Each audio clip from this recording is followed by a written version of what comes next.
Hi dears, Mahalakshmi ഇനി വരാൻ പോകുന്ന എപ്പിസോഡ് റിവ്യൂയിലേക്ക് എല്ലാവർക്കും സ്വാഗതം. അങ്ങനെ ഉണ്ണിയാണെങ്കിൽ ദുർഗയോട് പറയുന്നുണ്ട്, എന്തായാലും മേഘേട്ടനാണെങ്കിൽ ഇപ്പോൾ വലിയ മോശം അവസ്ഥയിൽ തന്നെയാണല്ലോ അമ്മേ, ഇതുവരെയായിട്ടും ഒരു റിക്കവറിയും ഉണ്ടായിട്ടില്ലല്ലോ, ഇനിയിപ്പോൾ എന്താ ചെയ്യേണ്ടത്, മരുന്നുകൾക്കൊന്നും ഒരു പ്രയോജനമില്ലെന്നൊക്കെയാണ് ഡോക്ടർ പറഞ്ഞിരിക്കുന്നത്. അപ്പോൾ ദുർഗ പറയുന്നുണ്ട്, നമുക്ക് എന്തായാലും അവനെ പോയി ഒന്ന് കാണണ്ടേ, നമ്മൾ കുറച്ച് ദിവസമായില്ലേ ഇപ്പം അങ്ങോട്ടൊക്കെ പോയിട്ട്, എന്തായാലും സ്വാധിക്കാണെങ്കിൽ ഇവിടെ നിന്നേ മതിയാവുള്ളൂ. അതെന്തുകൊണ്ടാണെന്ന് നിനക്ക് നന്നായിട്ട് അറിയാലോ, അവളിവിടെ നിന്നാൽ മാത്രമേ കാര്യങ്ങളൊക്കെ നമ്മൾ വിചാരിച്ച പോലെ ആവുകയുള്ളൂ. കണ്ണൻ്റെ സ്വത്തുക്കൾ നമുക്ക് കൈവശം വരണമെങ്കിൽ സ്വാതി വിചാരിക്കണം. അതുകൊണ്ട് അവളിവിടെ നിർത്തിയേ മതിയാവുള്ളൂ. ഇവളവിടുന്ന് ആ മേഘനെ കാണാൻ വേണ്ടി പോയാൽ എല്ലാം കൂടെ പൊളിഞ്ഞടങ്ങുന്ന ഒരു രംഗം തന്നെയാണ് നമുക്ക് മുമ്പിൽ കാണാൻ സാധിക്കുള്ളൂ മോനെ. അതുകൊണ്ട് ഉണ്ണി എന്തായാലും നാളെ എൻ്റെ കൂടെ വന്നേ മതിയോ എന്നൊക്കെ ദുർഗ വാശി പിടിക്കുന്നുണ്ട്.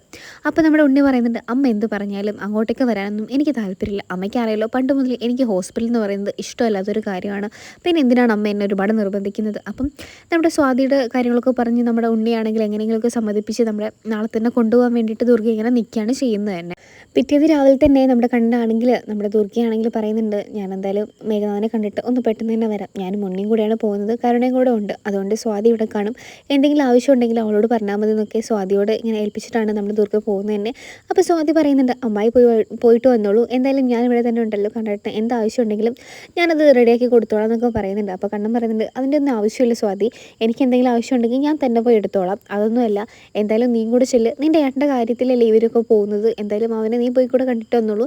പക്ഷേങ്കിൽ നിങ്ങൾക്കാർക്കും പോകേണ്ട ആവശ്യമൊന്നുമില്ല, അവൻ്റെ ആ അവസ്ഥ കണ്ടാൽ നിങ്ങൾക്കാർക്കും തന്നെ സഹിക്കാൻ കഴിയില്ല, അതുകൊണ്ടാണ് ഞാൻ പിന്നെ നിങ്ങളാരും നിർബന്ധിക്കാത്തത്, എന്തായാലും നിങ്ങളെല്ലാവരും കൂടെ പോകുമ്പോൾ ഇവളെയും കൂടെ കൊണ്ടുപോകുമോ എന്നൊക്കെ പറയുന്നുണ്ട്. അങ്ങനെ കണ്ണൻ്റെ നിർബന്ധത്തിൽ സ്വാതിയും കൂടെ നമ്മുടെ ദുർഗയുടെ കൂടെ പോവുകയാണ് ചെയ്യുന്നത് തന്നെ.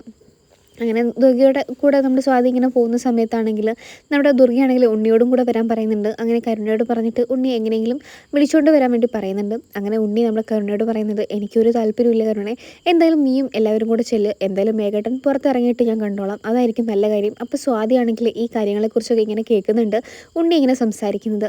അപ്പോൾ സ്വാതി പറയുന്നുണ്ട്, എൻ്റെ മേഘേട്ടനാണെങ്കിൽ നിങ്ങൾ ഒരുപാട് സഹായിച്ചിട്ടും നിങ്ങൾ കൂടെ നിർത്തിയിട്ടൊക്കെ ഉള്ളതല്ലേ, എൻ്റെ മേഘേട്ടന് ഇപ്പോൾ ഒരു അവസ്ഥ വന്നപ്പോൾ നിങ്ങളൊക്കെ കൈ ഒഴിയാണോ, എങ്കിൽ പിന്നെ ഞാനിവിടെ നിൽക്കില്ല എന്നൊക്കെ നമ്മുടെ ഉണ്ണിയോട് ഇങ്ങനെ പറയുന്നുണ്ട്. അങ്ങനെ ഉണ്ണി പറയുന്നുണ്ട്, അങ്ങനെയല്ല സ്വാതി, എനിക്ക് എന്തായാലും ആശുപത്രി പണ്ട് മുതൽ ഇഷ്ടമല്ല, അതുകൊണ്ടാണ് ഞാൻ അങ്ങോട്ടേക്ക് വരാത്തത്, വേറെ ഒന്നും കൊണ്ടല്ല, മേഘേട്ടനോട് എനിക്കൊരു വിരോധവും ഇല്ല, മേഘേട്ടൻ തന്നെയാണ് എപ്പോഴും എനിക്ക് എൻ്റെ ഏട്ടനായിട്ട് ഫസ്റ്റ് തന്നെ നിൽക്കുന്നത്, അത് നിനക്കും അറിയാലോ, പിന്നെ നീ എന്താ സ്വാതി ഇങ്ങനെയൊക്കെ പറയുന്നതൊക്കെ ഉണ്ണി ചോദിക്കുന്നുണ്ട്.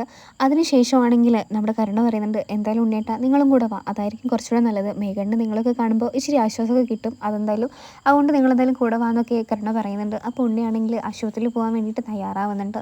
അങ്ങനെ ആശുപത്രിയിൽ എത്തിയ നമ്മുടെ മേഘനെ കാണുമ്പോൾ എല്ലാവർക്കും തന്നെ ഒരുപാട് സങ്കടം തോന്നുന്നുണ്ട്. അങ്ങനെ നമ്മുടെ മേഘനാണെങ്കിൽ നമ്മുടെ ഉണ്ണിയോട് എന്തൊക്കെയോ പറയാൻ വേണ്ടി ശ്രമിക്കുന്നുണ്ട്. പക്ഷേങ്കിൽ നമ്മുടെ മേഘന് യാതൊന്നും സംസാരിക്കാൻ പോലും സാധിക്കുന്നില്ല. അങ്ങനെ നമ്മുടെ ഉണ്ണിയാണെങ്കിൽ പറയുന്നുണ്ട്, അമ്മായി നിങ്ങളെന്തായാലും പോയി കുളിച്ചിട്ടൊക്കെ വന്നോളൂ, എന്തായാലും ഫുഡൊക്കെ കഴിച്ചിട്ട് വന്നോളൂ, ഞങ്ങളെന്തായാലും ഇവിടെ തന്നെ ഉണ്ടല്ലോ, നിങ്ങളെല്ലാവരും പൊയ്ക്കോളൂ, ഞാൻ എന്തായാലും മേഘൻ്റെ കൂടെ നിന്നോളാം എന്നൊക്കെ ഉണ്ണി പറയുന്നുണ്ട്. അങ്ങനെ മേഘനാണെങ്കിൽ നമ്മുടെ ഉണ്ണി മാത്രമാണ് അവിടെ ഉണ്ടാകുന്നത് എന്ന് ഉറപ്പ് വരുത്തിയിട്ടാണെങ്കിൽ ഉണ്ണിയോട് പറയുന്നുണ്ട്, എന്തായാലും നീ ഒരു പെന്നും പേപ്പർ എടുക്കുക എന്നുള്ള രീതിയിൽ ആക്ഷനൊക്കെ കാണിച്ചു കൊടുക്കുന്നുണ്ട് ഉണ്ണിക്കാണെങ്കിൽ. അങ്ങനെ ആ ആക്ഷനിലൂടെ ഉണ്ണിക്ക് എഴുതി കൊടുക്കുകയാണ് നമ്മുടെ മേഘനാഥനാണെങ്കിൽ, നിൻ്റെ കണ്ണൻ നമ്മളെയൊക്കെ പറ്റിക്കുകയാണ് എന്നതായിരുന്നു അതിൽ എഴുതിയിരിക്കുന്നത് തന്നെ. അപ്പോഴാണെങ്കിൽ നമ്മുടെ ഉണ്ണി പറയുന്നുണ്ട്, മേഘേട്ട എന്തൊക്കെയാണ് പറയുന്നത്. അപ്പം നമ്മുടെ മേഘം പറയുന്നുണ്ട്, ഞാൻ പറയുന്നത് മുഴുവനായിട്ട് നീ എഴുതുന്നൊക്കെ ആക്ഷനിലൂടെ കാണിക്കുന്നുണ്ട്. അങ്ങനെ ഉണ്ണി എഴുതുന്നുണ്ട് നമ്മുടെ മേഘം പറയുന്ന പോലെ തന്നെ. അങ്ങനെ പറഞ്ഞതിൽ നമ്മുടെ ഉണ്ണി വായിച്ചതിൽ ആ കുഞ്ഞ് നമ്മുടെ കണ്ണൻ്റെ തന്നെയാണ്, അവനാണ് എന്നെ കൊല്ലാൻ ശ്രമിച്ചത്, അതുകൊണ്ടാണ് ഞാൻ ഈ അവസ്ഥയിലൊക്കെ കിടക്കുന്നത് എന്നുള്ള രീതിയിലൊക്കെ നമ്മുടെ മേഘനാഥനാണെങ്കിൽ ഉണ്ണിയോട് പറഞ്ഞു കൊടുക്കുന്നുണ്ട്. അങ്ങനെ ഉണ്ണിയാണെങ്കിൽ എന്തൊക്കെയാണ് മേഘേട്ടയെ പറയുന്നത്, അത് മേഘേട്ടന് അടി കിട്ടിയത് കൊണ്ട് തലയ്ക്കല്ലേ അടി കിട്ടിയത്, അതുകൊണ്ടുള്ള പ്രശ്നമാണ്, അങ്ങനെയൊന്നുമല്ല, കണ്ണേട്ടൻ നമ്മൾ പറ്റിക്കുന്നൊന്നുമില്ല. അപ്പം മേഘനാണെങ്കിൽ തീർച്ചയായിട്ടും അവൻ നമ്മളെ പറ്റിക്കാന്നുള്ള ഇങ്ങനെ പറഞ്ഞു കൊടുക്കുന്നുണ്ട് നമ്മുടെ ഉണ്ണിക്കാണെങ്കിൽ. അങ്ങനെ നമ്മുടെ ഉണ്ണിയാണെങ്കിൽ മേഘനോട് പറയുന്നുണ്ട്, മേഘേട്ടൻ യാതൊന്നും പേടിക്കണ്ട, നമ്മുടെ കണ്ണേട്ടനാണെങ്കിൽ നമ്മളെ ചതിക്കുവാണെങ്കിൽ അതിനുള്ള ശിക്ഷ എന്തായാലും നമുക്ക് കണ്ണേട്ടന് കൊടുത്തിരിക്കാം, കണ്ണേട്ടൻ്റെ ഈ ഒരു അഭിനയ നാടകം എവിടെ വരും പോകുമെന്ന് നമുക്ക് കാത്തിരുന്ന് കാണാം, അതായിരിക്കും നല്ലത്. മേഘേട്ടൻ ഈ ഒരു കാര്യം മറ്റാരോടും തന്നെ പറയണ്ട, മേഘേട്ടൻ ഇത് എന്നോട് പറഞ്ഞിട്ടുണ്ടെന്നുള്ള കാര്യം കണ്ണേട്ടൻ അറിയണ്ട, എന്തായാലും കണ്ണേട്ടൻ്റെ പിന്നാലെ ഇനി ഞാനൊന്നും ഉണ്ടാവും എന്നൊക്കെ മേഘനാഥിന് ഉണ്ണിയാണെങ്കിൽ വാക്ക് കൊടുക്കുന്നുണ്ട്. ഇനിയിപ്പോൾ എന്തൊക്കെ സംഭവിക്കും, നമ്മുടെ കണ്ണിൻ്റെ നാടകം പൊളിച്ചെടുക്കുമോ ഉണ്ണി എന്നൊക്കെ നമുക്ക് കാത്തിരുന്ന് കാണാം. അപ്പം ഈ ഒരു സീരിയൽ ഇഷ്ടമാണെങ്കിൽ ചാനൽ ഒന്ന് സബ്സ്ക്രൈബ് ചെയ്ത് കൂടെ കുടിക്കുമോ.